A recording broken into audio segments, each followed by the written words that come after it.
It's 2019, and chances are if you are going out on your travels this year, you're going to be taking your smartphone with you. And there are a lot of apps related to travel. So I thought for this video, I would walk you through the most useful apps that I've found and that I use. So I've kind of categorized these and bunched them all together.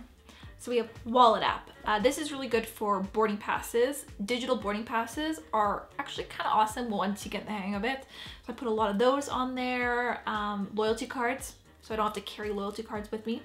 Google Translate is honestly, in my personal opinion, the best translation app that you can get as a traveler. There's a lot of different features. You can just type text in and it'll translate it. You can play the audio of it so you can hear what it sounds like. You can take your camera up to a sign and it'll translate it on the spot. It's really awesome for like menus. There's a lot of great features. You can download libraries for text. I can go on and on about Google Translate. If you're going anywhere that doesn't speak English, it should be your #1 app to download. XE is another holy grail must-have on your phone if you're traveling. It is a currency converter. So it gives you live, up-to-date currency amounts, which is really, really important because dollars fluctuate, especially if you're traveling for long periods of time. So I like to put in $1 of my home currency, which is Canadian, and then I'll see what it is in all the various countries that I'd be traveling to. HappyCow. This is one of the biggest reasons why I am able to be vegan still and travel. This app right here. It is a user-generated restaurant index of vegetarian options, vegan restaurants all around the world. Any big cities, small cities, it has it all. It lists it by name. You can check out the reviews that they have. You can see photos. They also have maps, so you can see all the various restaurants plotted on a map. It's honestly just a lifesaver. Makes finding food so much easier. This one is an app for the ladies out there. It is called My Pill, and it is a birth control app. It helps you, give you alerts for when to take your pill, and it changes to the various time zones. So when you're traveling here and there, it'll give you alert on the proper time zones. You don't have to think about it. You'll be covered. Splitwise is my favorite expense sharing app. It allows me to input various expenses that are paid by different members of the group and split the cost in a variety of ways, percentage, amount wise. It makes traveling with a couple of different people so much easier because one person can pay for a bill, you can add it in Splitwise, and it keeps track of it all, and you get a big total at the end of your trip. You can also do it in multiple currencies as well, so it keeps track of everything. It just makes the money aspect of travel so much easier.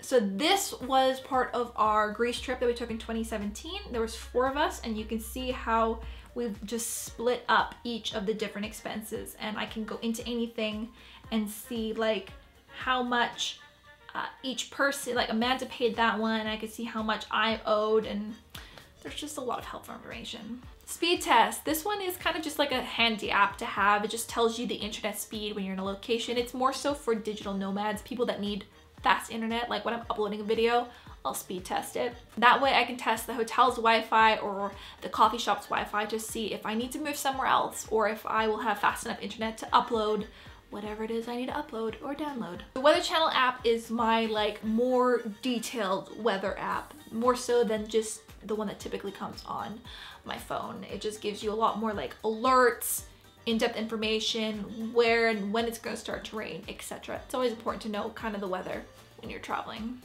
The next category are a variety of different apps that I use for booking my flights. They all come in handy in certain scenarios. Expedia, Momondo, Kayak, SkyScanner, they're all really good in finding flights if I need to find a flight or change my flight. And then I have the like airline specific ones that I use the most, like Air Canada and WestJet, because I fly out of Canada. So they have their like online media players in the app. So I'll play the free videos in the app through that. EasyJet, like if you're flying some of the budget airlines, they make you download all your boarding passes onto your app, especially EasyJet, or else you're gonna pay a ton of money to print it out.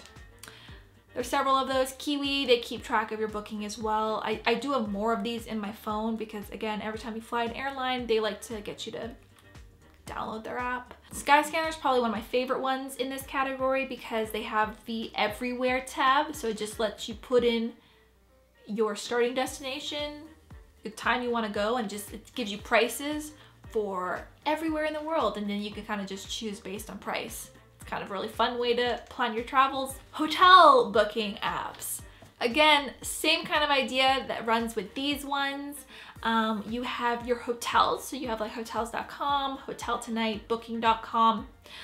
Those are the three main ones that I use for booking hotels. Like Hotel Tonight is really good for finding last minute hotels that you need like that night. Hotels.com gives you just 5% off by booking on their app. Like each of these apps have their own perks for their users, their own deals. You can check them all out, kind of play around, see which one you like the best. Then I have my like transportation apps. So Uber and Lyft, surprisingly in a lot of countries that you don't expect them to be, especially Uber. Like when we were in Russia and there was an Uber in Russia and I was like, what? I always check to see if there's an Uber or a Lyft first before taxis. Just don't like taxis. City Mapper and Tube Map, those are London specific ones. If you are traveling in London, these are amazing apps. City Mapper specifically is an amazing, amazing app. The next section that I have is my meditation apps and my Google Maps. So my meditation apps are used when I am trying to get to sleep in various places and time zones. I've kind of alternated between these three apps. Budify and Headspace have various other categories, but again, I just use the sleep sections. Relaxing Melodies is probably the one I recommend the most. It is the cheapest as it's free, and it's just a white noise maker. So it's the simplest. It has guided meditations, but those you have to like pay for. Then Google Maps. Google Maps is the king of maps. I feel like this is a duh, and I don't really need to go into the reasons why I have this on my phone. And last up, I have a couple of like miscellaneous apps. First off is ExpressVPN. VPNs allow you to access the same sites that you can access at home in other countries that don't allow you to access those sites, that have firewalls, such as in China, who doesn't allow Gmail or other social media networks. If you want to be able to access those when you're traveling there, you need a VPN on your phone to do that if you want to access it on your phone. If you want to access it on your computer, then you need one on your computer as well. So that is very helpful for that. You don't need it for every country. It's just certain countries that have those kind of protections and firewalls. Another good use for a VPN is for protecting your personal data on your phone when you are connecting to unsecured wireless networks. So if you're using a lot of public open wireless networks on your phone, people can intercept your data. So using a VPN kind of obscures your IP address and other wireless security. Next, we have my communication devices. So these are Skype, WhatsApp, and WeChat. Skype is very, very helpful if you do not have a SIM card to call on your phone. So if you're only using like wireless networks, or if you have a SIM card that only has data, you can call like actual real numbers on Skype using your phone. So it feels like you're just like using it like a normal person. It's really, really handy. You just have to buy credit to call actual phone numbers for it, or you can just call over the Wi-Fi.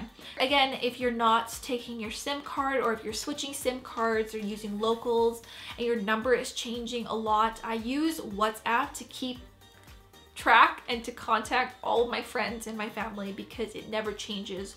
Doesn't matter what phone number my phone has or what SIM card my phone has, it stays the same. I can access it. Like I can message my friends on whatnot on WhatsApp. And last, we have WeChat. Now WeChat is the #1 most useful app if you're ever traveling to China. It's very specific. Like if you're traveling to China, you're gonna need WeChat. It's like WeChat is like 5 apps combined. It's like a ticketing system, a social media network, and a messaging app. And it does other things by now. If you're going to China, you're gonna need WeChat. So those were the apps that I've found to be most useful to me on my travels. Of course, there are dozens and dozens of apps out there, and I've definitely not tried them all, especially in the travel sphere. So if you guys and gals have any apps that you absolutely love or you'd recommend for travelers, let me know down below in the comments. I am interested to try out some more and see what else there is out there. Thanks again for watching this video. Don't forget to give it a thumbs up, hit that subscribe button, and I will see you guys in a few days time with another video. Bye!